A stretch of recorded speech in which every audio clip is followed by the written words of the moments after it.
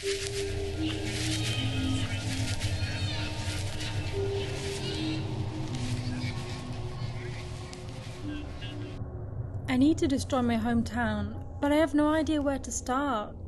There was no choice but to sit and wait for my parents. It was raining too hard outside and I didn't have enough money for a taxi. Besides, where else could I go? As much as I hated everything about my hometown, I needed to stay. I needed to stay to save my sister and destroy everyone else in the process, including our parents. The sound of a car's engine drew closer, and the next thing I knew, my parents were in the office with me and Melanie. They scarcely looked at me as I sat on one of the seats, still sobbing my heart out. But they hugged Melanie, asked her how she was, and thanked her for the cookies she sent them for their anniversary while I was away in college. Stupid, commonplace, ordinary topics. Between three people who were completely complicit in the torture of a young girl in a basement underneath us, I wanted to barf. Finally, Mom turned to me. "What made you come home, Dina?" she asked. "We were planning to take you on a trip to Dubai for the term break. You could have waited at your dorm." "Yes," Dad went on, "you practically wasted your money on that long commute." He chuckled lightheartedly. I stared at them with my mouth hung open. Deep inside, I wanted to give them an earful and then disown them as my parents. Or worse. But since I needed to save Nina first, I had to be smart. I wiped my tears and took a deep breath. "I know the truth," I said slowly. "I know that right now, as we speak, Nina's downstairs and being raped by the mayor's son." "James is here?" Mother said, turning to Melanie. She shook her head. "That boy, why is he always so late?"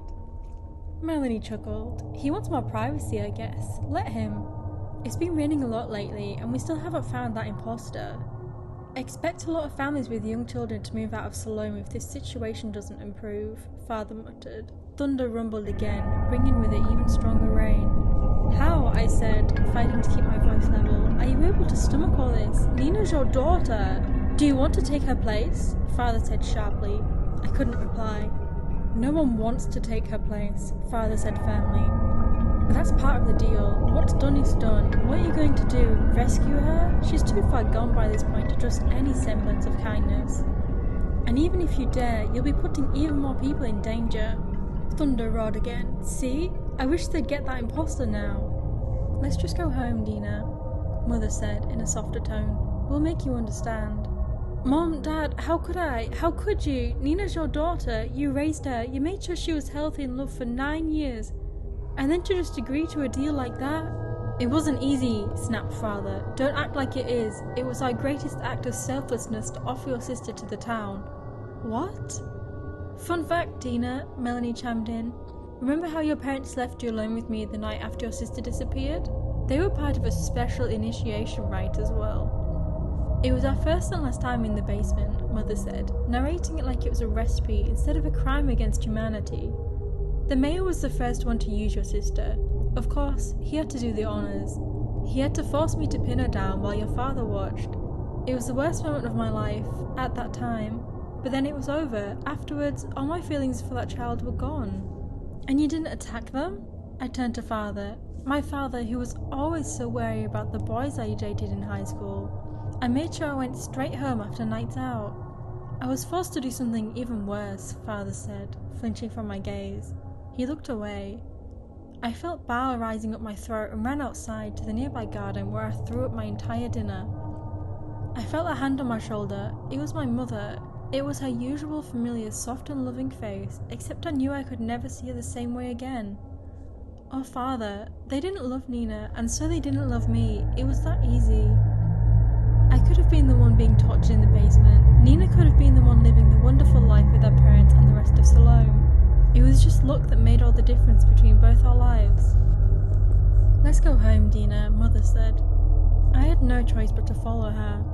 At home, I headed straight upstairs without talking to my parents. I cried silently in the bathroom. I kept crying as I sat on my bed, looking at the space in my room with the bench press and the PlayStation where my sister's bed used to be. Then I turned off the lights and cried myself to sleep, feeling helpless, hoping against hope to wake up in my dorm and realize it was just some cruel nightmare. But then I woke up, and it was sunny.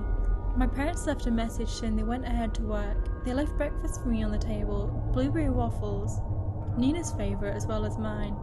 I bathed, changed into my favourite jeans and a light-coloured blouse. I slipped on my sandals, locked the door behind me, and started walking away.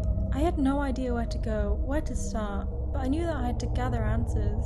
I decided to go back to the plaza. If there was one thing to get the latest gossip of the town, besides the local barbershops and the nighttime pubs, the plaza was it. And maybe, just maybe, the mayor was around. I could ask him a thing or two. Or worse, I thought. Then I shook my head. Be patient, Dina. Destruction requires patience. I reached the plaza. There was no place to hang out outside the mayor's office. The benches were all occupied by people taking morning strolls with their babies and pets. There were bikers and skaters. A bunch of fishermen sat and shared fruits on a long table. Whenever someone said hi to me or waved at me, I forced myself to smile back. At night, these were the very same monsters who hurt my sister. I finally found an empty bench near the sprawling gardens with the playground and the outdoor exercising gym. There was also something I hadn't seen before. A ground fountain with a row of water spouts that shone in different colours as their paths crossed each other in beautiful arcs. Everything was rhythmic. I watched as the children dodged the water spouts, laughing and playing, splashing water at each other while their parents shook their heads affectionately nearby. I sighed and closed my eyes, pressing my fingers to my temples. Those poor children, they had no clue, just as we all once have no clue. "Dina!" called yet another familiar voice. I reluctantly lifted my head. Not far away from me was a girl named Lucy, who was Nina's childhood best friend and my seatmate for our last year of high school. The last time I checked, she had gotten a scholarship in my rival university, far away from Salome, and was taking journalism. Lucy was walking her Pomeranian, who kept biting at her leash. Lucy laughed, scooping up the dog, and made her way to me. I smiled at her and gave her a space on the bench. If there was someone who could poke around the darkest corners of the town, it's Lucy. Although I wondered if she already knew. "Why didn't you message me that you're home?" she asked. Then again, I only arrived by bus last night. "So did I said. By the way, Lou, do you know why typhoons no longer hit our town?" "What do you mean?" she chuckled. "There was a big one just last night." So I thought, she's clueless.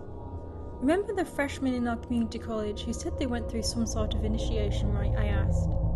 "Are you close to someone in our batch who stayed behind to study college here?" My close friends either took gap years or got volleyball scholarships to bigger universities in the country like I did. "A few," Lucy replied. "My ex, Greg, now works part-time as a security guard just over there." She pointed at the plaza.